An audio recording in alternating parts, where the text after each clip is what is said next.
నమస్తే, welcome to 121. నేను సిరి. Hyderabad IT నగరానికి కేర్ ఆఫ్ అడ్రస్ గా నిలిచిన సైబర్ టవర్స్ గురించి మనందరికీ తెలిసింది. ఇప్పుడు సరిగ్గా అలాంటి రాజసం, ఆధునిక హంగులతో మరో అద్భుత కట్టడం మన నగరంలో రూపుదిద్దుకోబోతుంది. కొత్తగా ఏర్పాటైన సైబరాబాద్ మున్సిపల్ కార్పొరేషన్ కోసం ఈ ఐకానిక్ భవనాన్ని నిర్మించాలని ప్రభుత్వం నిర్ణయించింది.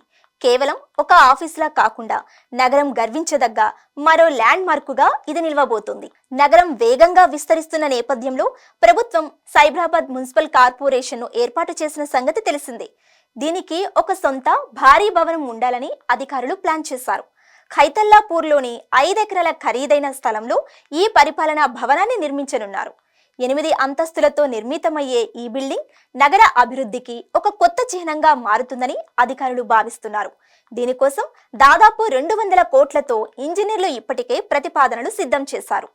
ఒకప్పుడు సైబర్ టవర్స్ ఎలాగైతే హైదరాబాద్ టెక్నాలజీకి గుర్తింపుగా మారిందో, ఇప్పుడు ఈ సిఎంసి భవనం కూడా అదే స్థాయిలో అందంగా ఉండబోతుంది. ఐటీ కారిడార్లో నిర్మిస్తున్నందున దీని డిజైన్ ఎంతో మోడర్న్ గా ఉండేలా జాగ్రత్తలు తీసుకుంటున్నారు.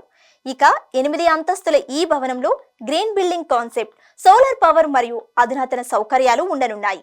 సీఎం రేవంత్ రెడ్డి పరిశీలనకు వెళ్లిన ఈ ఫైల్ ఆమోదం పొందిన వెంటనే పనులు పట్టాలెక్కనున్నాయి.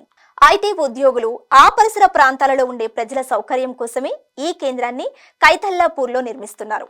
ఖైతల్లాపూర్ ఫ్లైఓవర్ సమీపంలో ఉండటం వల్ల ట్రాఫిక్ ఇబ్బందులు లేకుండా ప్రజలు తమ పనుల కోసం ఇక్కడికి సులభంగా చేరుకోవచ్చు. ఇక మున్సిపల్ కార్పొరేషన్ పరిధిలోని అన్ని విభాగాలు ఒకే చోట ఉండటం వల్ల పనులు వేగంగా జరుగుతాయి. కేవలం ప్రభుత్వ కార్యాలయంగానే కాకుండా సందర్శకులను సైతం ఆకట్టుకునేలా దీని ప్రాంగణాన్ని తీర్చిదిద్దనున్నారు.